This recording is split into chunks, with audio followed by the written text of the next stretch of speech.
So hello everyone, again we are back with a very new video. And आज इस video में हम लोग डिस्कस करने वाले हैं कि एक वाइट बोर्ड के ऊपर पीडीएफ को इंसर्ट कर कर किस तरीके से पढ़ाया जा सकता है। स्प्लिट स्क्रीनिंग के थ्रू तो हम लोगों ने प्रीवियसली वीडियोस पे देख लिया था कि स्प्लिट स्क्रीनिंग के थ्रू हम लोग पीडीएफ्स पे कैसे पढ़ा सकते हैं।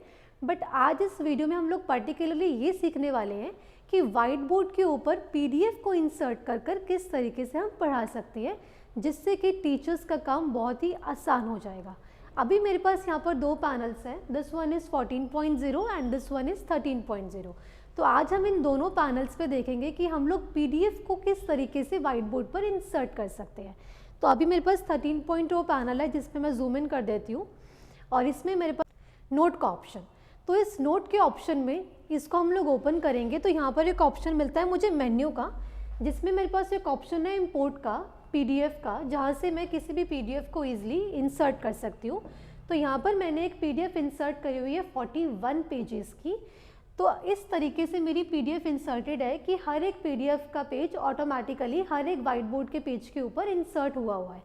और अगर मुझे स्विच करना है तो मैं यहाँ से अपने पेजेस को स्विच कर सकती हूँ। और मेन कंसर्न कि इस पीडीएफ के ऊपर लिखा कैसे जाए, तो बहुत ही इजी तरीके से यहाँ पे आप पेन को चूज़ कर कर अपने पेज पे ईज़िली लिख सकते हो।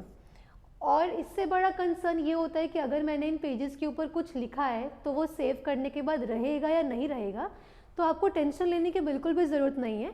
आप जो भी अपना मैटर इस पेज पे लिख रहे हैं वो आपका ऑटोमेटिकली सेव हो जाएगा यहाँ से सेव एज करने के बाद। उसके बाद अगर आपको लगता है कि मेरा ये कंटेंट मेरे स्टूडेंट्स को विजिबल नहीं है, तो आपके पास ऑप्शन है यहाँ पर इसको जूम इन करने का। तो आप इसको अपने अकॉर्डिंग यहाँ पे जूम इन जूम आउट कर सकते हैं और आपका जो लिखा हुआ कंटेंट है वो कहीं भी नहीं जाने वाला, दिस इज़ फॉर श्योर। तो इस तरीके से आप 13.0 पैनल के ऊपर अपने पीडीएफ को ईजिली इंसर्ट कर सकते हो।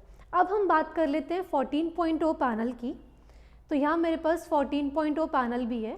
इसमें मेरे पास नोट का सॉफ्टवेयर है जो मैंने ओपन कर लिया है। इसमें मेरे पास प्लस का आइकन है और यहाँ पर एक ऑप्शन है WPS का। यहाँ WPS मेरे पास आ चुका है, जिसकी विंडो को मैं अपने अकॉर्डिंग एडजस्ट कर सकती हूँ इस तरीके से। तो रीसाइज करना बहुत ही आसान है विंडो को। रीसाइज के साथ साथ आप अपने पीडीएफ को भी जूम इन और जूम आउट कर सकते हो।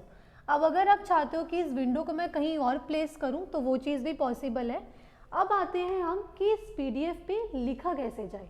तो यहाँ पर मेरे पास एक ऑप्शन है एनोटेशन का, जहाँ से मैं अपनी पीडीएफ के ऊपर ईजिली लिख सकती हूँ। अगर मुझे कुछ हाईलाइट करना है मैं ईजिली हाईलाइट भी कर सकती हूँ। मेरे पास कलर वेराइटी के काफ़ी सारे ऑप्शंस हैं।